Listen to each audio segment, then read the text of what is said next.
All right. Now, as you can tell, I got a crap ton of legends right there. Who? Me? No, I do. Oh, I thought you were talking about that.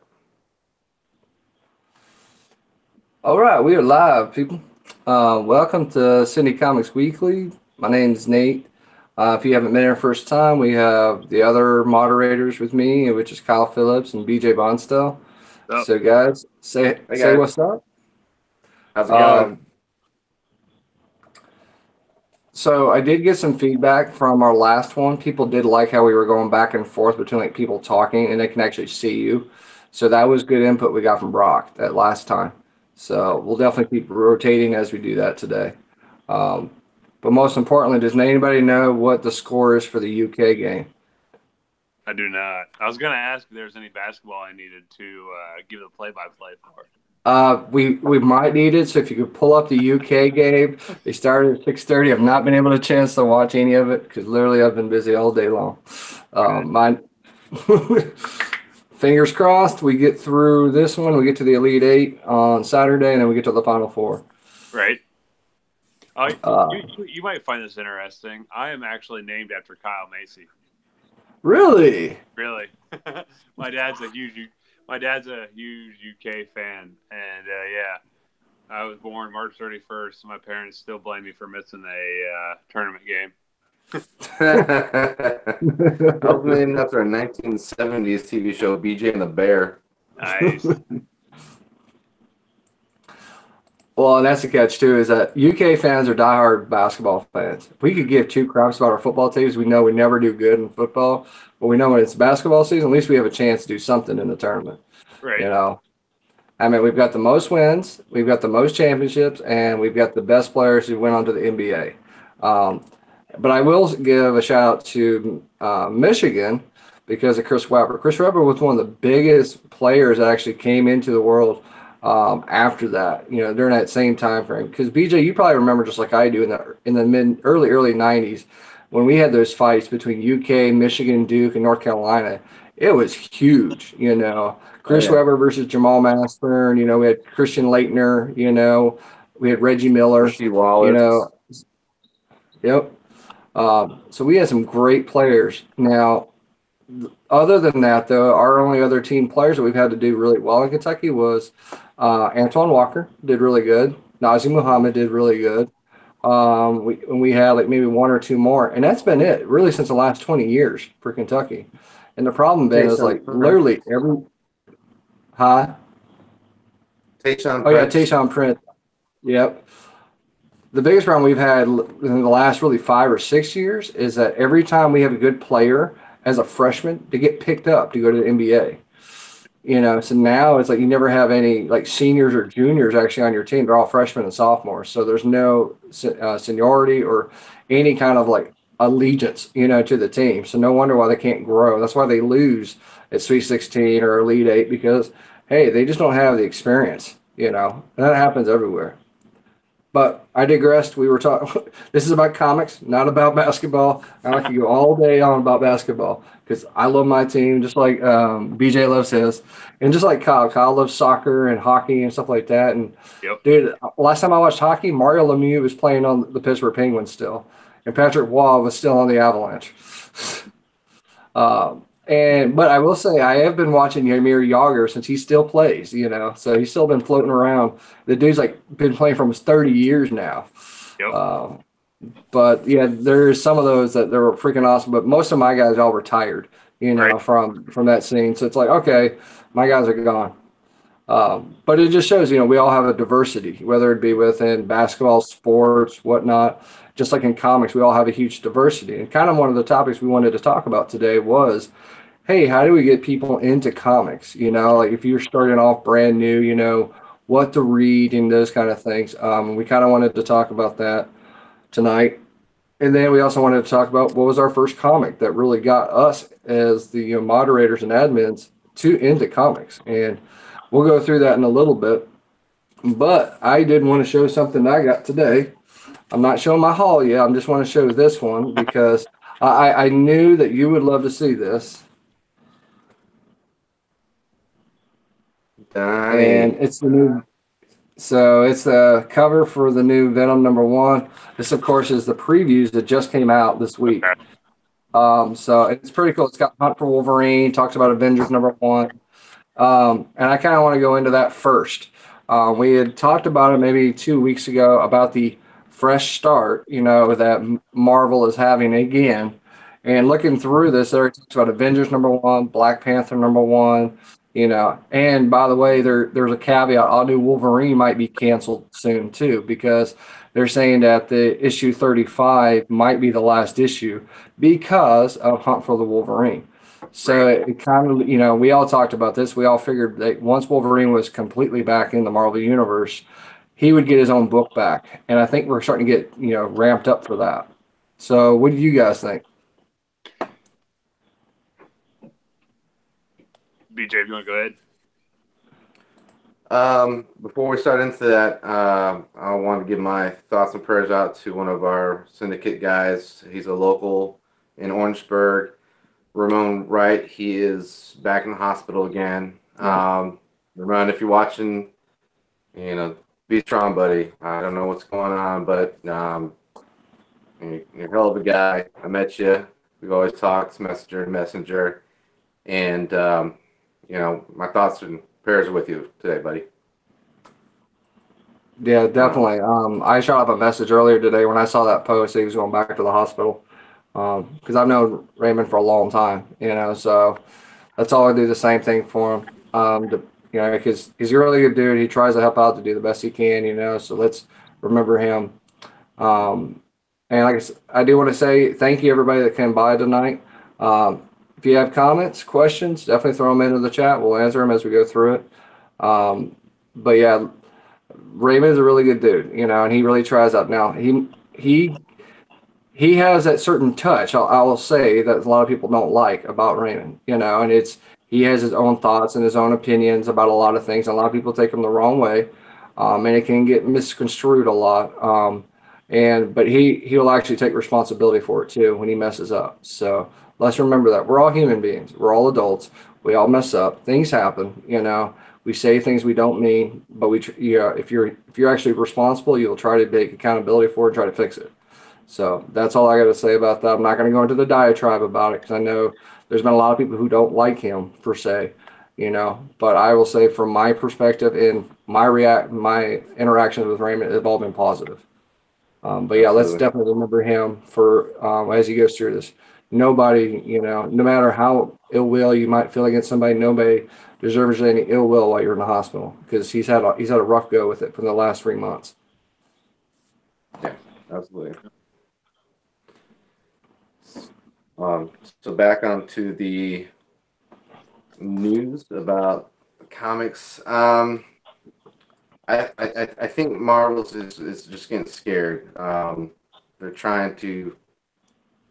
trying to get back into the comic book business instead of being comic book / put it in between with the cinematic universe. And because they might be losing some fans out there because they're just getting tired of the same old stuff, and all of a sudden, oh great, you're starting over again. That's just not right for us as the comic book fanatics here. Well, let's talk about that a little bit. So as I've seen lately, there's been a lot of people who's left Marvel and went independent for that reason. Mm-hmm. They're actually looking for stories. I mean, Kyle, you're a huge independent guy compared to a lot of the big two. You still read some of the stuff because there's certain stories and issues that that you want to read, but you're predominantly, you're mostly independent. And I read independent stuff too, not as much as Marvel or DC, but there's a trend I've noticed lately, especially with Marvel. DC's been actually the opposite of Marvel lately. It seems like even with all the movies out they've had, they're still sticking to their guns and doing their stories. I mean, you look at Scott Snyder, you look at, even Brian Bendis coming in to do Action Comics and Superman and those guys. They're really sticking to their stories in Action Comics or DC. So I have to commend DC for that. I mean, they've had some great stories. I mean, if I think about the 3 books that I've read this year that I really loved, it was Metals, it was the Doomsday Clock, and then it was Redneck. And those are none of those are Marvel books, Don't get me wrong, Donny Cates is being kind of squeezed thin, and you can tell the stories are starting to go downhill in Redneck, but they're still some of my favorite reads. Yeah, and I think even like kind of I honestly say probably 90% of my reading is all independent. I don't get me wrong, like I always read Spider Man, I always read Batman, I always read Daredevil, but that's mainly for the characters, not necessarily kind of what's going on in the stories, especially on the Marvel side right now. But like DC, kind of talking about them, not only are they doing a lot of like kind of stuff with their normal DC line, like allowing Tom King, like was what we're on almost 40 issues now. I Mhm. mean, Marvel books don't get to 40 issues.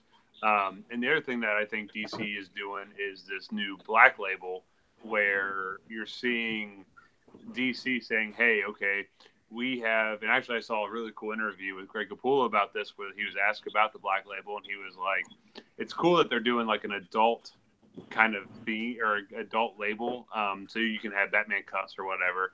But he said the thing that's the most cool in his idea is there's no continuity. This is a Mhm. label specifically for, hey, if Greg Capullo or Scott Snyder or whoever else, Donny Cates, whoever it is, has a Batman story and they want to tell it without having to be constricted by what's going on in Batman, what's going on in Detective, what's going on in Action, what's going on in Justice League, they can do it on this label. And I think that's where like DC really, in my mind, seems like they're trying um, to kind of cater to creators a lot more. Whereas Marvel, it's kind of the same status quo, where they allow creators to kind of get in a groove of something, and then immediately go, well, this isn't selling well, so we're gonna renumber it, maybe put new creators on it to get that instant jump in sales, uh, instead of trying to say, hey, what if we actually made these stories better? What if we allowed these amazing creators who are creators? That's what they do. Instead of hampering them so much, maybe our books would sell that much better if we actually let them tell the stories that they want to write instead of trying to fit it in a mold. And I think that's one thing Marvel's doing a terrible job of right now. They're so focused on pleasing. I would assume shareholders Mhm. and the movie side, the movie executives, that they're not realizing, hey, comics are for the readers. You don't have readers, you don't have comics, and unfortunately, I think the comic side of Marvel is at a crossroads. I could honestly see Marvel not doing comics in the next 5 years if they continue down this road. Damn. So let's talk about that and expand a little bit more on that because if you think about it, Marvel has been going through these wickets how many times? Like we've seen how many rebirth type, things happen in Marvel within the last 3 to 4 years. From Secret Empire to Legacy to I mean, even look at ASM today with Dan Slott. We are just now getting this awesome Red Goblin story, and now Dan Slott's going to be taken off the book because Yep. he's going to go work on Iron Man #1. Yep. Yeah, and well, I mean, Slot's probably the exception because he is the only one in Marvel that I can even think of that was actually given a good run. I mean, he's been on Spider-Man for probably pushing 10 years now, Oh yeah. Oh so wow. if not longer. So I mean, he's probably the only one that I would say probably deserves a break from a book if he wants it. I mean, if he wants to stay on Spider-Man, by all means. But yeah, it's just weird that's like. I mean, that's the only person I could think of in Marvel that has stayed on a book for any amount of time past 15 issues. And we haven't seen people like that since the '80s and '90s. When you the Jim Lees, who are doing the drawings, the Chris Claremonts, hell, even John Romita Jr. and Senior. I mean, it's funny because like I do all these comic auctions, throughout the week, and I share it on our page. But it's like you see these runs of Avengers and these runs of Iron Man where you've had the same artists, the same writers for 30, 40, 50, 60 issues, Mm-hmm. and they just prove that that continuity works out 100 times better. People understand it, they can keep reading through it, it's interesting to them, but when you keep switching it up, it usually has an issue. I think what the catalyst for a lot of this though was the death of Superman, because after Death of Superman, we had Jurgens and his crew with them. They pretty much took them off of everything. When's the last time you seen a Dan Jurgens book? You know, and I just want to notice a big change. Like even in Batman, I loved Nightfall and I loved, the Prodigy and all those. But then we got like No Man's Land. That was a different set of people. We got, everybody else's interpretation of what Batman should be. It wasn't until really Scott Snyder got involved and Greg Capullo, with Batman that really brought me like, hey, this is the Batman I want to read again, because it just kept lagging and lagging and lagging. That's why I was only reading The Flash and Green Lantern because Jeff Johns was doing it, Yeah. So I mean, it's a bigger issue, and Marvel needs to really look at this because you're right. I think they are going to lose a lot of people. I tell you what sucks is like we have all these new series that's been freaking awesome, like X-Men Gold, X-Men Blue, X-Men Red, and these are pretty. I mean, Guggenheim is not a nobody, but he's not like a Jim Lee. He's not a done. These super writers. And I just hope that we don't lose these guys to like say DC or independent because look at Remender. Yep. Remender's a good example of that. Remender was their golden boy writer forever in X Force and you name it in Marvel, and then they kept constricting him, and he said, "I'm done." And now look at Seven to Eternity, a freaking awesome series. Really, all his creator-owned books are all pretty much fantastic. But yeah, I just I don't know. It's weird because and I think the other thing that hurts Marvel too is there's so many titles for like the big your big hitters. So you have what I think 4 Spider-Man titles right now, if not more. And then the other thing with Marvel is all the crossovers. I mean, DC. I will give DC full props for this. When they did Rebirth, they were flat out like, "Hey, we don't want a crossover every other week." Now they've done a couple here and there. And they have like the big huge things like Metal, Doomsday Clock, but they don't. I mean, those don't seem to interrupt the normal titles as much as say the Marvel ones.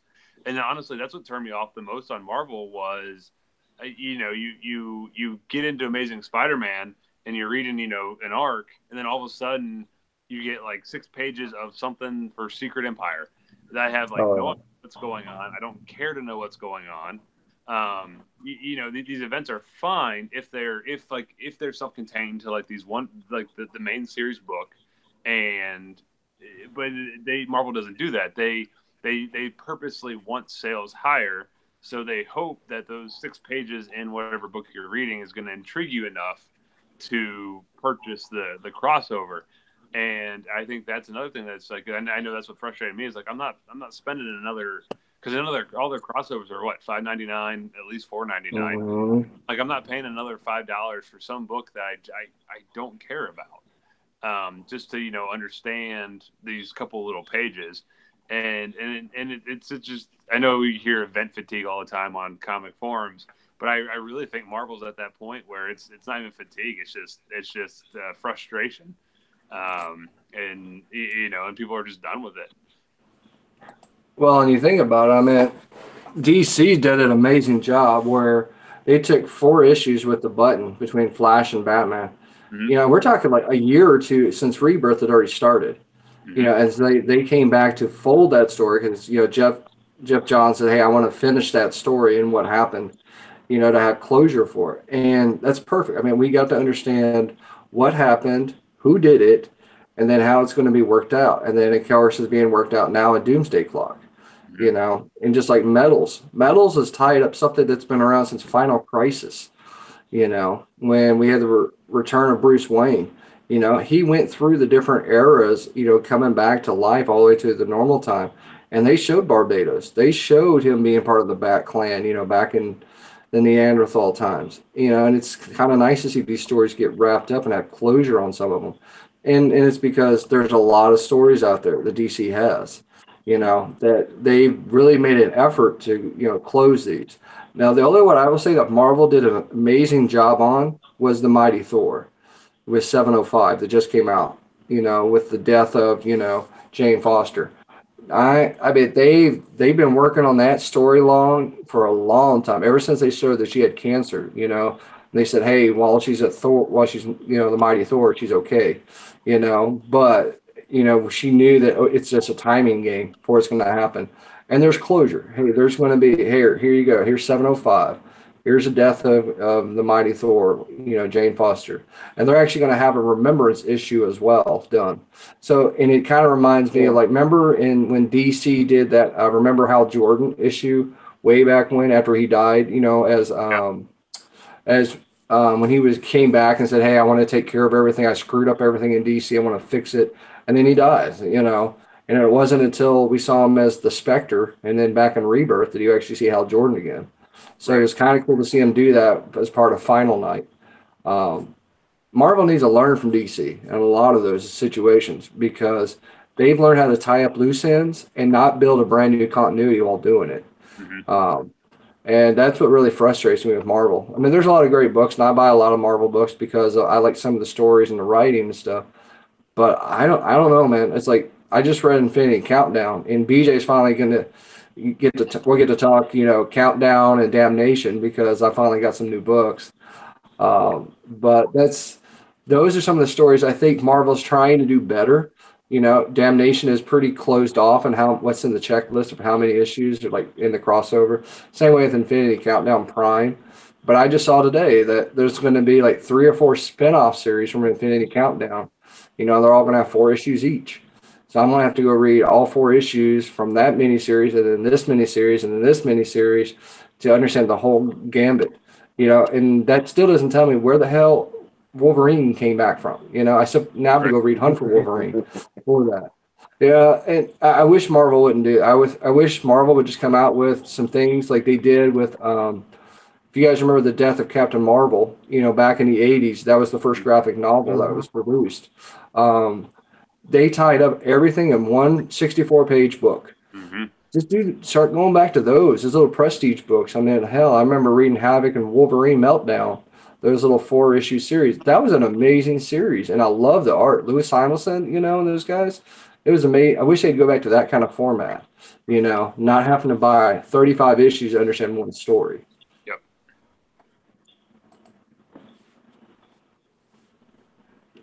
So, BJ, what do you think, man?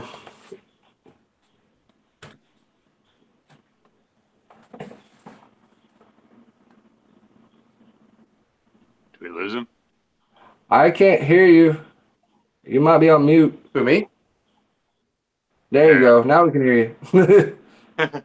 Did you say something? Yeah, we asked what was your thoughts on it. I can hear you. My thing's going in and out. Okay. I'm on a new service, so hopefully that might be the problem. I switched over because it's cheaper. Another thing I would think is, with Image comic books and their trades, they're cheaper to buy than compared to Marvel as well. Most of them will start off, you'll get the first volume for like $9.99, and then after that, they're usually about $16.99 compared to like $24.99 as well. So if they can possibly try to lower that might help them out too. Plus, like you said, buying multiple issues of all that. I quit doing that in the 90s because like with the Infinity War came out, I was getting all the crossovers and it was just like stacks of this and some of the stories were okay, but yeah, it just gets too much. If it's in my pool and it's part of the crossover, I'll read that part. But if not, I'm not really too worried about it. Well, and that was kind of the thing too, is like you had the core story, and then you have all the crossovers and all the spin-offs and all the one-shots that tie to it. That's why a lot of those old Marvel series, I just buy the trade paperback or a hardcover for now, or an omnibus, that has it, because it's just not worth it to track down all those individual issues just to read the story. Or, and by the way, there was one page on one book that you needed to know, and that book just cost you $20. I'm sorry, that gets ridiculous in my book. Marvel's been doing that for years, and that's what frustrates me. I mean, I bought that Youngblood, trade paperback the other day from Barnes and Noble. It was $7.99, for 5 issues, and it's like, come on, you can't get that. I mean, I looked at the omnibus for Fantastic Four today, $125. That's their starting price for every Marvel omnibus. Every time I look at one, it's always that way. Now, I think the only caveats to that were like the Deadpool mini buses and the Elektra and the Daredevil ones, but they were still 75 or $100. Yep. DC doesn't charge that price. And Image really doesn't charge that price. I mean, hell, I got the compendiums for $25 each on Amazon for Walking Dead. But yeah, I think Invincible, I got mine for like 35. Yeah, that's what I'm saying. It's just nuts. It's like, I mean, if Marvel would look at this, they would sell more books that way, at go cheaper prices. I mean, and I get it. There is an inflation thing. I mean, when we were buying comics in the 80s and 90s, they were 75 cents to $1.25, maybe $2 if it was one of those like foil covers and it was 48 pages or something like that. Mm-hmm. But now the standard's $3.99. Yep. $4.99 if it's a little bit better of a book. So it's just like, okay. Or $9.99 if you're Deadpool. That's true. Yeah. Well, and while we're talking about Deadpool, I wanted to show this. This was in the book. And this is kind of a spoiler for anybody in the chat line too, by the way. Let me get to it. Because something dramatic's about to happen to Deadpool. I mean, what isn't dramatic with Deadpool, but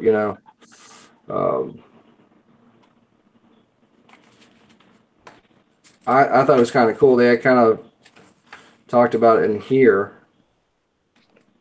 Here we go. Despicable Deadpool 300. Final issue. That's the last issue of Deadpool. Until they renumbered it number 1. I'll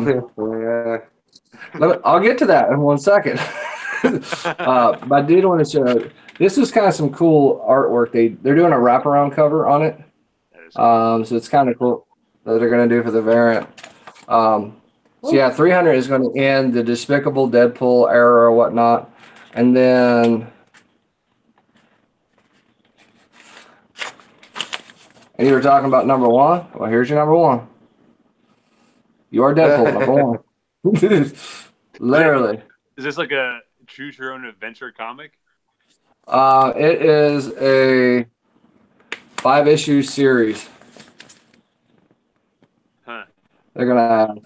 I guess May is supposed to be Deadpool month, and I think that's what's kind of funny is that how many times has Marvel been doing these months? Like we've got a Venom month, we've got a Wolverine month, we've got a Deadpool month, and I guess May is Deadpool month. Okay. There's a lot of variant covers with Deadpool in it. So I just thought it was ironic. I'm a huge Deadpool fan. I've been reading it for a long time. The Druggen days, and all of them, but it was just kind of ironic. They're like, we're ending Deadpool and we're going to tell you in a previews book, And I'm like, oh, but by the way, here you go. Here's issue number 1 for the next series. Yep. And it's like Venom. Venom's the same way. We're getting Venom number 1 with Donny Cates, but you guys remember how many miniseries we had in the 90s of Venom? Yeah. Lethal Protector, Malice, everything. I mean, we had like 10 of them just in 1993, 94, because everybody loved Venom at the time. But yeah, it was definitely interesting. All right, well, we do have some comments down yonder, so let me go through those. Rabbit Hammer says, yeah, I'm listening in. Hope you all doing great. I am doing awesome, dude. Mike Moretus, yeah, the Mighty Thor has been good. And we got Keyshawn Johnson, and we also got Josh Spence. So, Josh, welcome in, brother. Actually, I'm glad you're here. We need to talk about something for you, Josh. So, we are actually tailoring this episode of Syndi-Comics Weekly for you, Josh, and for all new readers. So, you better be still here. Okay. So we were talking, we were all talking in the chat earlier this morning and yesterday about, how to get readers into comics. Josh started picking up a bunch of his, so we started seeing him in his streams and then his videos he's been doing on YouTube. And he's been picking up some random ones, here and there. So I have 5 that I would recommend to Josh. And they're all old books. They're not new books. So number one, go pick up Uncanny X-Men from the 1980s. That was done by Claremont and crew because there's a lot of great stories in there, especially when you saw Wolverine in the Outback. That whole saga where you had the Mutant Massacre, Inferno, and you can get all those in trade paperback today, and those are some of the best stories still out there, even compared to what we have today. That's what I think about when I think about X-Men. Number two would be the Death of Superman slash Reign of Superman slash Return of Superman. That was an amazing story. I mean, as much as I hated what happened after the fact, that was still an amazing story because then you can understand that what happens when you killed the biggest person in comics, and then you bring him back and he's just a normal being for a long time. He became humanized, which is awesome to see. We still haven't seen Superman do that since then. Um, Number three for me would be the Image comics, the first issues of Spawn. I loved when Todd McFarlane ran Spawn in the beginning. It was freaking awesome. I hated when he left for that period of time, actually, because it was like you could tell the story writing was going down, the artistry was not good. So, yes, Todd McFarlane Spawn. By the way, you won't be able to find the Angela book in there anymore since now Angela is owned by Marvel. It's So, still in the, if you buy the hardcover, it's still in yeah, that one. that hardcover, yeah, but that's out of print now, though. You can't buy Right. that right off of a rack. You have to go to. I'm trying to think of the things he could go to the store Right. and just buy today. Uh, but yeah, that's if you can pick those individual issues up of Angela, because you're going to need 9 and 10 and 8 for the to understand that storyline. That was a great series, and you get to see what a character looks like who is a spawn of hell, and what they had to deal with. And this was a human being who made the wrong decisions and now pays the ultimate price for it. Think Ghost Rider when you think of Spawn, because it's the same mechanics behind it. Number four, what I would recommend, Supreme. I love the story Supreme, from Image Comics. They did an amazing storyline with that, and I was so sad to see it end. I still have all the issues of Supreme because that was one of my favorite series. And I have an oddball one that most people don't read, and it's Astro City, done by Alex Ross and Kurt Busiek. That was an amazing. Now I'm talking the original series, not the new one that's out now. Right. Kurt Wade's doing it now with it, and it's still a great story, but it's not the same. You want to read that first, like I think 6 issues, and there's a couple of tie-ins, but they have a huge trade paperback for it. Definitely read that one because I mean that was one of my favorite ones, and I still read it to this day. But yeah, I kind of wanted to go around the room and let everybody get their inputs in. So Cal, you're next. All right. Josh, if you're still watching, my actual specific one just for you is Deadly Class. Only because well, it's my all time favorite comic, but just I think that one for a new reader, with kind of the character development, with the way it's paced, the way it's drawn. I think that is one that really sucks readers in.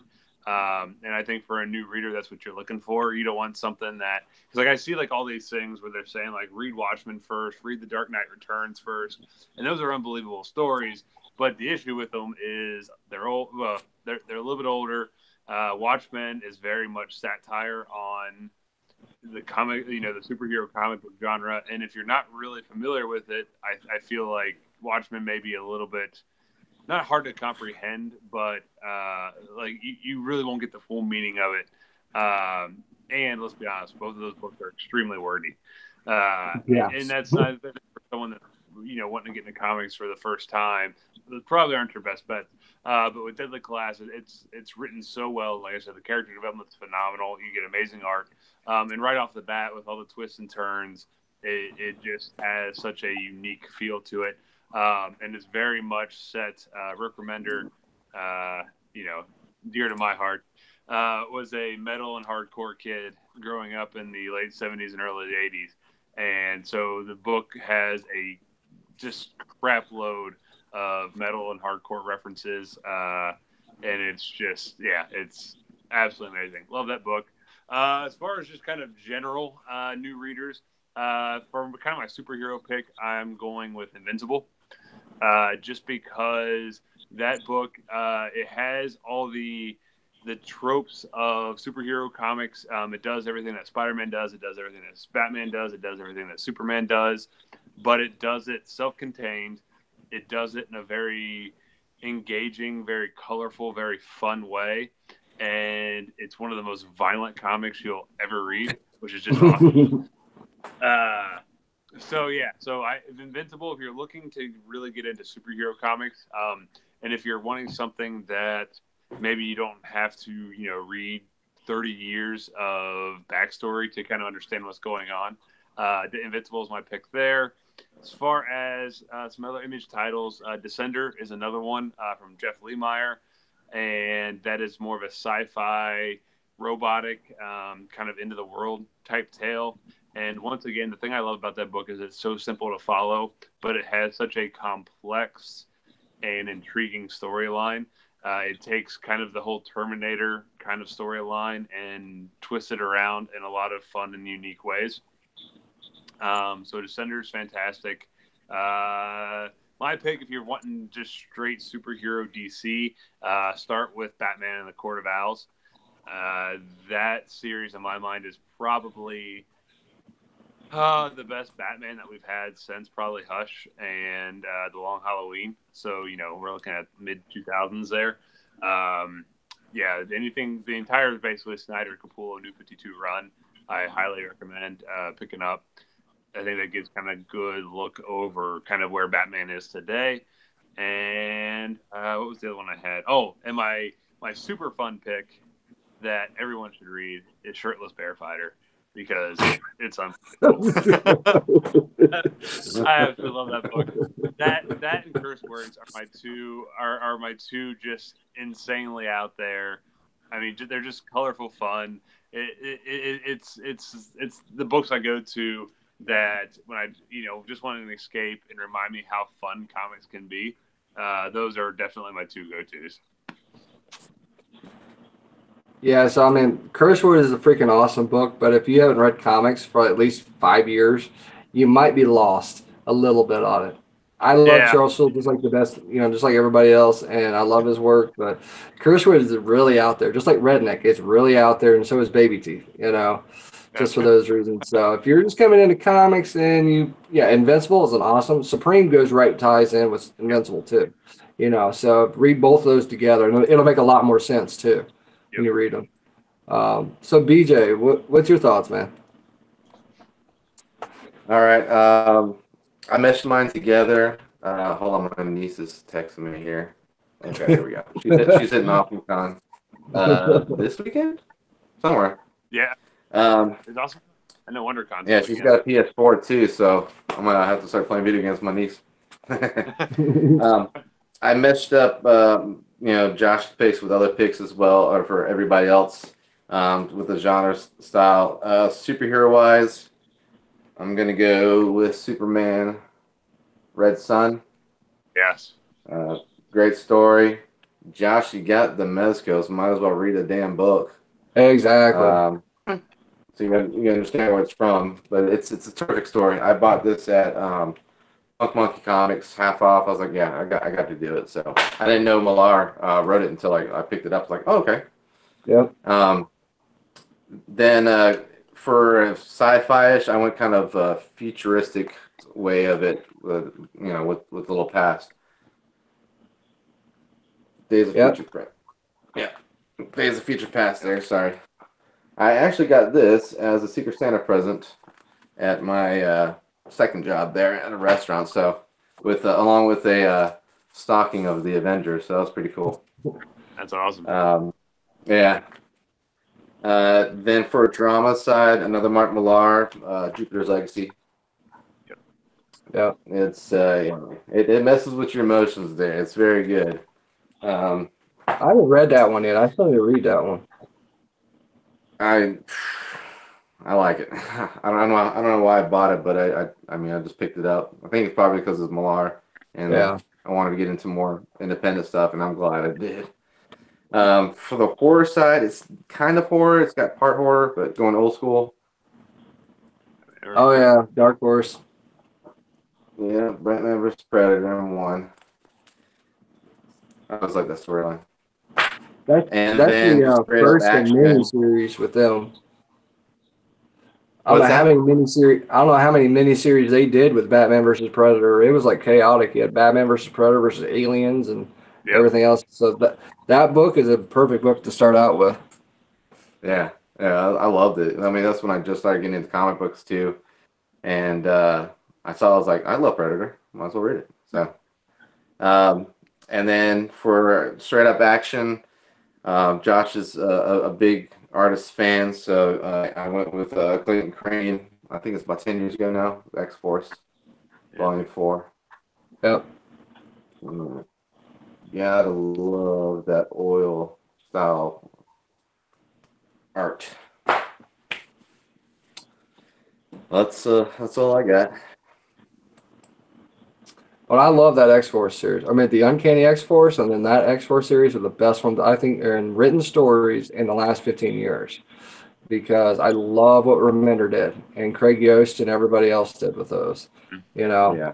I'm a huge X-23 fan, so that doesn't help either. So reading through X-Force and then reading through was it Avengers, New Academy, and all that, or Arena, whatever it was called. I mean, those were great stories, But that X-Force, they had a great series with that, And I wish they were still that same team together, not the Storm team, but the Wolverine, Warpath, Psylocke, and X-23 team. Hmm. All right, so I don't see Josh anywhere. He's not commenting anymore. So he must have left us. So, Pensy, if you're in there, say something, dude. Um, but yeah, I'm gonna bash him a little bit later. We're gonna be like, dude, you missed out. You need to go rewatch the whole thing. Uh, but He this is kind of part one of two. We were kind of talking about too. Was just like there's the things to help readers get into it, but then what is the book that made you get into comics? And I want to go around the room before coming back to me on this one. So BJ, you're up. All right. Josh did message me earlier today and asked me about a trade. So I'm not going to spoil it. So, I don't want to lose any views on this channel. But I don't care, man. I don't care about it. um, I moved back from Germany, uh, like late 80s, early 90s. Moved to Sumter, South Carolina. I'm pretty sure Nate might know since you're in the military, Shaw Air Force Base and all that stuff. Um, Met some nerds, told me to start getting into these comic books. I started collecting the normal Uncanny X-Men, Amazing Spider-Man, Superman. But the one that actually caught my eye and made me want to start collecting more was the Syndi-Comics. Oh yeah. Just when I first saw that cover, I was like, man, that looks good. And I've probably read this so many times back to back to back, just waiting for each issue to come out, just so I can just remember it. And such a good story on that. Well, that was a great story. I mean, and then Thanos Quest, done by Silver Surfer, is the prelude to Infinity Gauntlet. So I mean, that run of like now I'm saying trade paperback form, not individual issues. Because that's just chaotic. But I would say if you can pick up Thanos Quest, Infinity Gauntlet, Infinity War, and then Infinity Crusade, and then they had another one too, and it was done like maybe 5 years ago. Something Infinity. Those Just all straight work pretty good. Infinity. Huh? It's just straight Infinity. That's all it's called. Okay, yeah. Those work together as a great multi-series to read together. But what's sad is that Jim Starlin didn't help out with the last one, with the last series. Starlin is who made the Infinity Gauntlet big, Hmm. especially he made Thanos and Warlock in the 90s. You had Infinity, you had Warlock and the Infinity Watch, which is a spinoff from the Infinity Gauntlet. Those are some great reads. So, yeah, Hmm. dude, I'm all over that one. All right, Cal. The first comic that I really got into was the first one I ever purchased for myself, and we used to have in like an old used bookshop that was like maybe a half mile down the road from my house. So my parents would like let me ride my bike down there, And I remember I got lawn mowing money because I would get $10 every time I would mow the front and back lawn. And I ended up going down to the shop, and I was a huge fan of the Spider-Man and X-Men cartoons. So like I was a fan of the cartoons way before comics. And so as a kid, I went over to this bookshop, and there was one book that I couldn't believe was on the shelf, and the tagline was Tooth and Claw, and it was Wolverine versus Venom #1. Oh, I And remember that book. and just that cover of all it was like was Venom and Wolverine's heads like facing one another. Wolverine had all three claws like in Venom's neck, and Venom's tongue was wrapped around Wolverine's head. Oh, it was fantastic. That was the first comic that really got me into collecting. That's the first one I remember specifically buying for myself. And I got that whole run. I think it was 4 issues in that little mini series, and that started my whole Spider-Man and X-Men collection. That's awesome. Yeah, dude, I remember that book when it came out because Venom the Malice it just came out too with it. So that Lethal Protector, with the Madness, all those miniseries are awesome. The one I really liked from that time frame was when it had Punisher, Ghost Rider, and Wolverine in it. I forget what the name of it was, but it was it was like a 3-part series that was done really. Hearts of Darkness, that's what it was. Yeah, Okay. that was an amazing series. I remember reading that one. So for me, what was my first comic that got me into everything? I actually had two. I got 2 books at the same day. I got Daredevil 158, the first Frank Miller on Daredevil. So that kind of brought me into the Daredevil scheme and learn, and I had to go learn everything in the background. And then Uncanny X-Men 200 with Magneto on the cover and chains. Those are the Yeah. two that got me really into because Magneto at the time was a good guy. He wasn't a bad guy. He was actually leading the X-Men because Xavier had asked him to take over for him. So those are the 2 books that kind of got me into it. Now, even to this day, I still collect those issues. And I still go back. I'm a huge silver, golden, and bronze age guy. I still buy modern books, don't get me wrong, but if I have the opportunity to buy a silver or golden or even a bronze like that, I'm going to go that route any day. I've got a huge run coming to me here in the mail probably the next month of just silver and gold and bronze age. And then there's a couple of ones in there for BJ as well. So BJ, that's where the New Mutants are coming from. Nice. And one of them has Sprite on the cover, so I figured you'd probably want that one. I know All you right. didn't. So yeah, I figured you might want that one. But yeah, it's kind of those are the kind of books that got me into reading. And then I think maybe a month later, I picked up my first issue of Batman, and it was Neil Adams who was doing the run on it from the '70s. And I'm talking like I buy books from thrift stores. We're not talking like going to there is no comic shops in the '80s. Right. So it was like going on a spinner at a Houchins or a Food Lion if you got lucky to find one, or you go to a thrift store or a yard sale. So I picked up the Neil Adams one, and I think that's kind of what started me on the Neil Adams run. I was like, I always loved his writing, with Danny O'Neill and artistry, so I'm always going to support him. But yeah, that's kind of what got me started. Nice. All right, so we got through those things. I did want to put out there, today was supposed to be the day we showed the new logo off for Syndi-Comics. But we have one guy, our good old buddy Brad Campbell.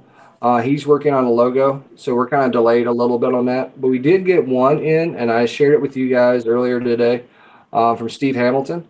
Freaking amazing. I mean, me and him kind of did some work together on it last week, just like tightening up some lines and stuff like that on it. But other than that, his logo is good to go. So not spoiling it for anybody that's watching today. You're not going to see it because, like I said, we're going to do this the right way. It is a contest. We're going to get everybody's in. And between the 3 of us on this line, and Cincy if he decides to show, or George, we'll make the decision on what the new logo is going to be. So yeah, more to come for that. But yeah, other than that, the only thing we got today left over is the haul portion. So, BJ, you're up first. What you got? Okay. Hold on. Oh, and while you're going now, I'm gonna open this thing up so I can show it to you. All right.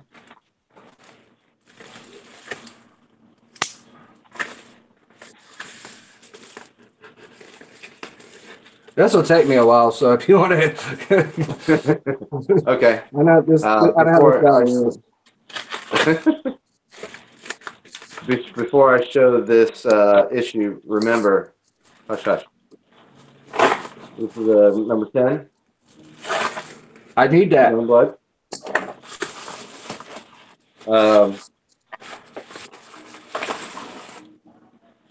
So loud. Damnation number 3. Such a good cover. Look at that. X-Men Gold number 24. Oh, come here. Yeah. Or I guess orange is the new black. Star Wars number 45. And if you big Star Wars fans, I would recommend getting this because it has some nice little cameos in the background of the issues. I'm guessing some of them are like a send off, and some of them are like, yeah, he's in the Star Wars universe. So, I actually bought another movie. I bought up Serenity for $15 at Best Buy, 4K version. Had to start getting those. They just need to come And out with a then new for my series. Huh? They just need to come out with another Firefly series. I do. Yeah, I know. My next raffle win. That Nice. is awesome. There. Yeah, dude, he's pretty cool. I'm gonna pull him out for a minute. Get over here. That's what he looks like, full form there. And you got his little mask right here. It just snaps on pretty good too, not too hard. And then you got the kabuki thing going. That's cool. I tried to put the swords in real quick. They're a little tight, so you're not gonna have to soften them up, heat them up. But they got those right here, and then they connect. I thought he broke it at that point. Yeah, I was like, it was the plastic popping. Scared me for a minute. And oops, other way.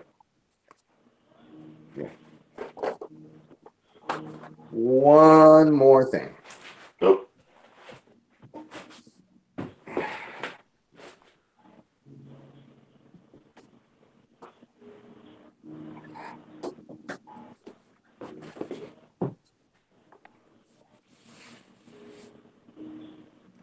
Oh yeah, Saga. the ECC one. Yeah. With a sticker. Yep.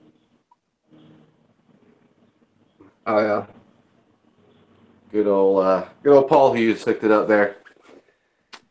Thanks, Paul. Yeah, I'm still looking for the Will Chase. Still, I've been looking everywhere. Like I've seen everything but the Will Chase. Have you seen the prices for those on Pop Price Guide? No, I haven't. Like even just the normal, like I think the normal Marcos like pushing $40.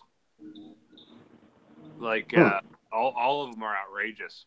I don't know if they didn't make very many or what's going on, but apparently they're really hard to come by. Well, It could be like mean, some of those certain ones where they get vaulted real fast. They get one release and then they get vaulted. That's how. Like we bought. My wife loves the Golden Girls. Remember that Golden Girls pop set was the same way. It came out and then it was vaulted, and then like maybe 3 months later they showed up with like leftovers that you could find in store, and then they're all gone now.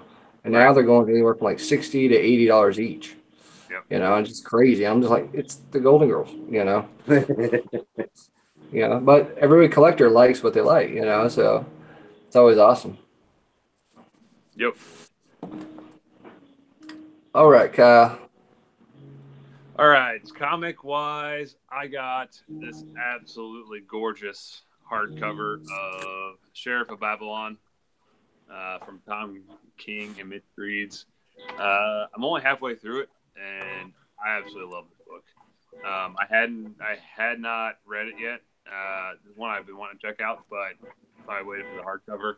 And if you haven't read it, this hardcover I think is only like it's $40. It is kind of expensive, but this is definitely to get it. And then picked up. If you guys watched my hunt video from the toy show this weekend, I picked up Invincible figures, which I'm super excited to get, especially the extremely bloody variant of Mark. It would have been cool if he came with a spine or something. That'd have been really cool. That damn car again. Yeah, somebody's. And then the last thing I picked up, I posted some pictures yesterday. I haven't done any videos on it or anything, but it is the Tech Suit Spider-Man hot toy. So I got impatient and canceled my order with Sideshow and ended up getting it through Big Bad Toy Store, and it came yesterday. So I heard you got to be careful with that one. Yes, it flat out says in the instructions, do not leave it in any sort of poses for any amount of time.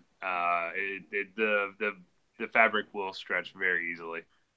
Yeah, I'm already just messing around with them yesterday. I'm already starting to see some kind of permanent wrinkles in the suit. But looks like BJ's got a question. I was wondering. I was like, "Are you asking a question?" Or what's going on? Can Kyle? Can we see the Jim Lee Batman? Oh yeah. Yeah.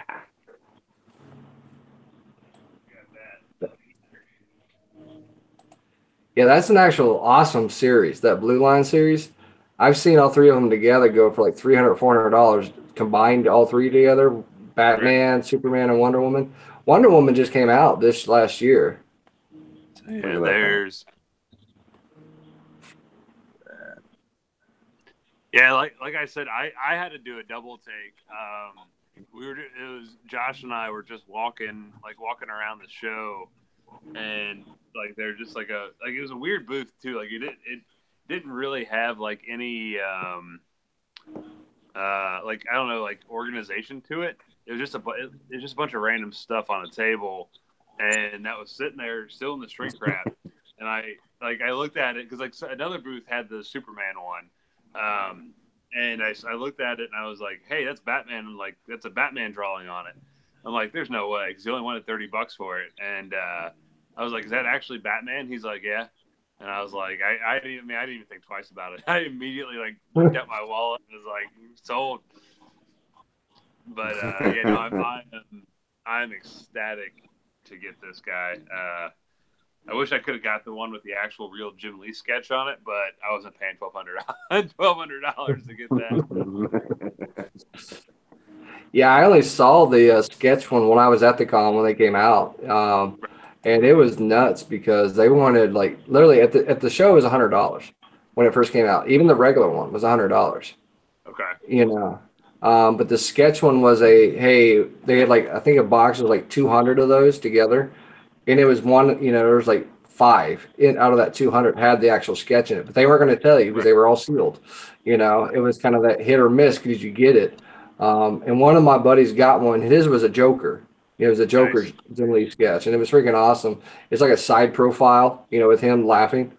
But it was. Harley Quinn was, it was kind of just basically her side profile, and then it had a ha coming out of the mouth. Yeah, I think he did. I think the 3 sketches were Harley, Joker, and Batman. Okay. At least for the Batman ones. I don't know if the Superman ones had if there were any actual real sketches or they were all just the prints. They were all just the prints because they only did that with the initial because Batman was first.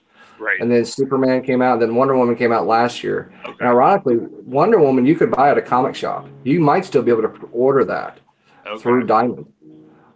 Because I saw it for $30, $40 at a comic shop, but Superman was going for 80 to 100 the last I saw.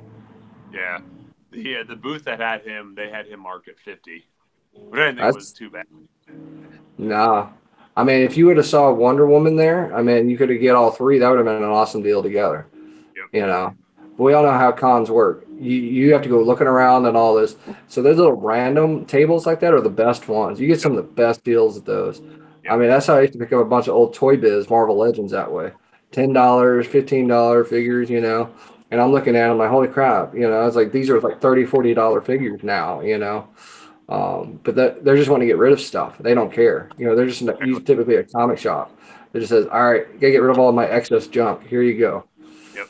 Um, but yeah, awesome haul, Kyle. I'm super excited. Yeah, man, you got a little bit of everything in that haul. I really did.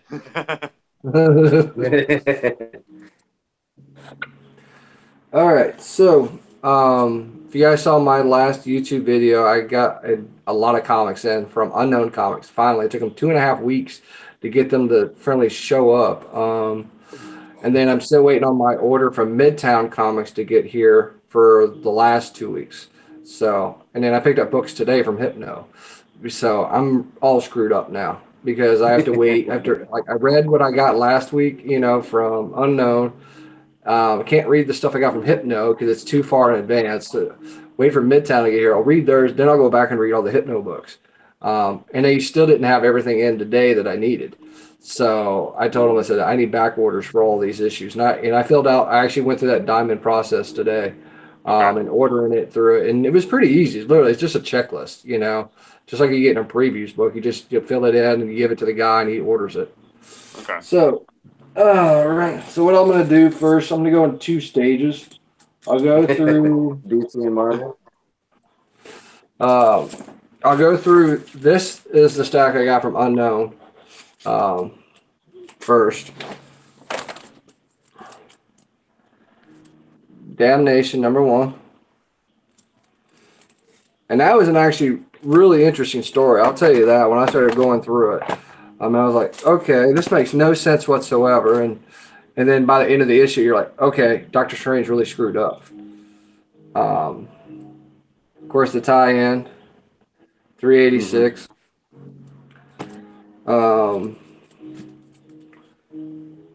Fading Countdown Prime. I got lucky and got this one. This is the variants I'm collecting from that series. The Granoff covers. These are hard to get now in comic shops, so I pre-ordered all of mine. Last issue of Generation X, 87. So, kind of sad to see that one in. Astonishing X-Men 8.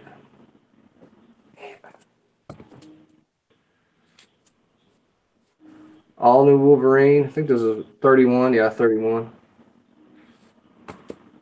This one took me a little bit. I had to go digging for this one. And this is the All New Wolverine variant Hulk one.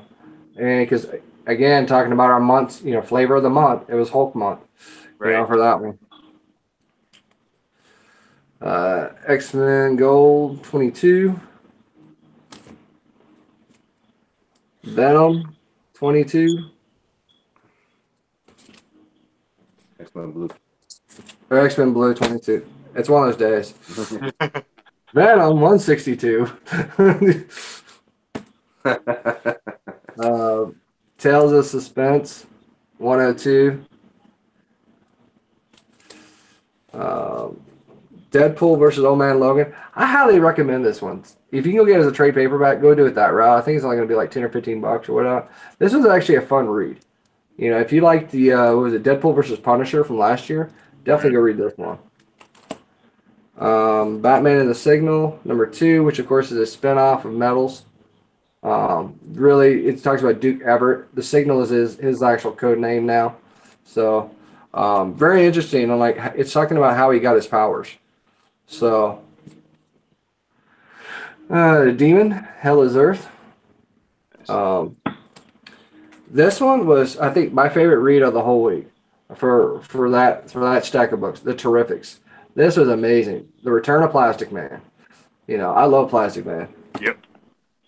And Redneck #10. Nice. Okay, now let me show you what we got today. I told you it's gonna be a long haul this week. Uh, Cable 155. Is that the who did that cover? This one is done by Nadler. Okay. Looks like. I like it. It's like a sketch cover looking feel Yep. to it. You know, Really I like always it. liked it. Yep, I really like that Cool. one. Dead Man number 4 or number 5. So number 5 out of the 6 series. Done by Neil Adams. He writes and colors and does everything in the issue. That's why you don't see any other names on here because he does it all. Which means that you're in for a ride when you read one of his books when he does it all. Odyssey is a good example of that. Yeah, have you read that yet, BJ? What, Odyssey? Yeah. No. I don't want to mess it up. It's nice and clean print. I'll have to find another to buy it. Dude, just read it, man. I don't care. It's gonna be a reader copy. You need to read through it at least once. That's a All right. that is the most insane story you ever read. It did. I mean, you read like literally, you get through like the first 6 issues. You're like, okay, you have an idea of what's going on. You get to issue 8, 9. You're like, what happened? By the time you get to issue 12, you're like, okay, what did I just waste? What did I just waste time on? Because it's just like it makes no sense. It doesn't. But the art's pretty.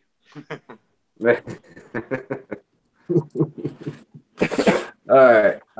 Iron Fist number 78. This, of course, ties into Damnation. Can't read this one because I don't have Damnation 2 or 3 yet. So we were talking like, helping out people who want to read new books. Here's a cheap option. And these are the little True Believers. They're $1. Oh, yeah. So since Venom month, of course, I picked up all the Venom ones they had. Shiver, I love that book. I love that storyline from Shiver. We were talking about Lethal Protector. Yeah. Let's see here. We got Dark Origin. This one was one of my favorite Venom stories. Max Gargan as the Scorpion / Venom. That was one of my favorite reads. So I mean, even if you don't like Venom, go pick this dollar issue up and read it. And then this one is a Symbiosis, which is, of course, the Web of Spider-Man number 1, kind of reprint. So definitely a good read. Now, let me get to the special one that I told you guys about. And Kyle's going to be mad. I'll tell you that already. I swear to God, if it's like... Nah. So we got... You see that? Oh. All right. That's not it. No. So how did you get these? Not telling. I should have went down. He was in Lexington. Was it the first or second weekend in March? I should have went down just to meet him and get my God Country trade signed. I should have. I didn't know. Yep. My comic shop got those for me. They actually sent them to him. Those are my first prints. I said, hey, send them to him. Have him sign them. And I just got them back today, finally. That's the ones I told you guys about a month ago that I sent off to get, looked at. So. Wow. Fantastic. So, last couple of things. This is what was in that package. He sent me. This was a free book he sent me. This is an old ASM with Tarantula on it cover. I love these old ASM ones from McFarlane. Oh, yeah. This is the one that I was waiting for to get here. Judge Dredd, number 1 from Eagle Comics. Not Dark Horse, not anything. A 9.2 Judge Dredd. So awesome. this is going to the CGC probably. Yeah. And then I got And this is what I think, BJ, you need to go get this one. Yeah, I know. I may get it at the con next week. We'll see. I am gonna spoil myself in the next couple of weeks. I just got a promotion today. Yes. I'm an assistant supervisor now, so Say Congratulations, man. it.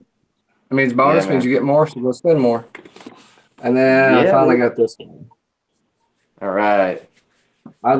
So I'm caught up on all the Mortal Kombat ones until Shao Kahn comes out. And I got both waves of Lizard and Deadpool, so I'm done with those two Marvel Legends waves. Oh, I haven't. Other than that convention, I haven't seen a single lizard wave. Very nice. And where's the other one? Very nice. I had a discussion with the Syndicate guys about that. There's a lot of things we can't find, in stores and stuff. So sometimes it's worth it just to order it by the case now, Yeah. Especially with Toys R Us going out of business. Mm-hmm. Yep. The Mr. Fantastic Walgreens exclusive has not even hit South Carolina yet. Really? it hit here once, and then I picked up one for somebody else because somebody already grabbed me one earlier, so I picked one up for Tony. And then went back the next weekend, all gone. And I saw like 10 of them at various Walgreens. They were all gone in my area. But you can go buy them on Walgreens.com right now. And you can ship them to your house.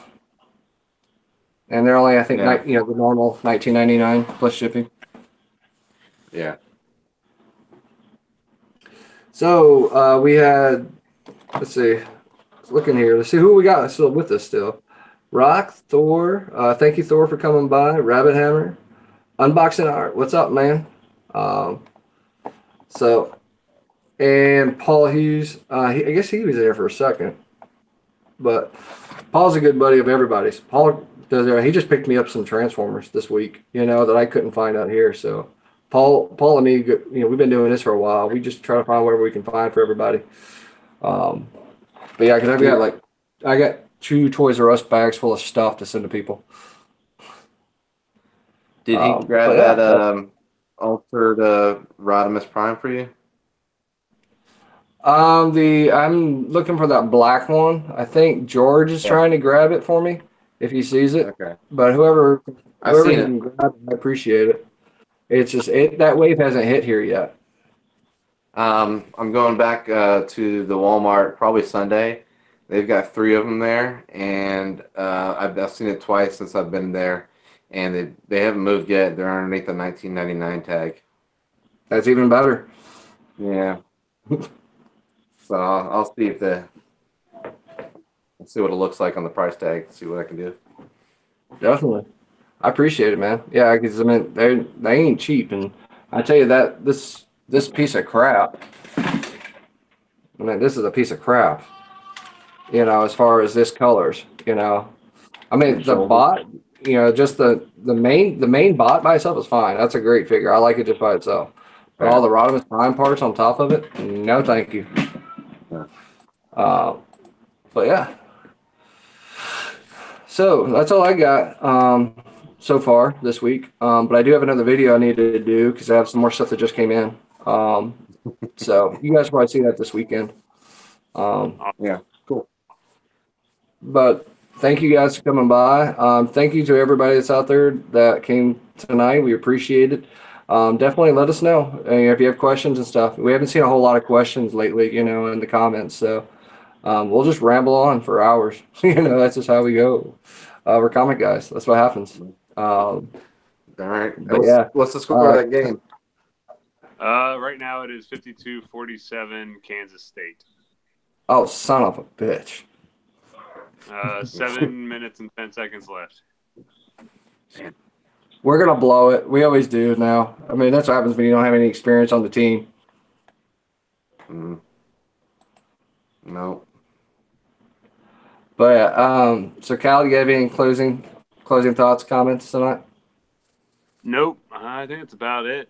C2E2 is coming up, so expect a lot of. I think if anybody would be interested, I may actually go live on the Syndi-Comics page, actually like during the day while I'm at the show.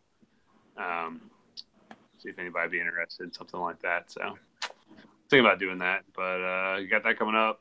Gym City Comic Con in Dayton is this weekend. I think I'm gonna try to go up and meet up with Pence up there, but it depends.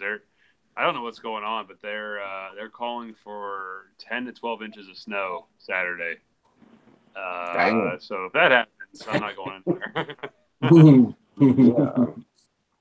So yeah, so we'll see. I mean, this is really weird, and March 25th, whatever it will be.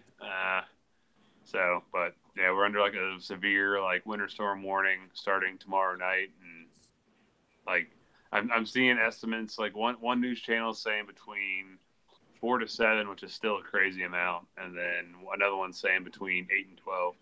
So that don't look good for the home team.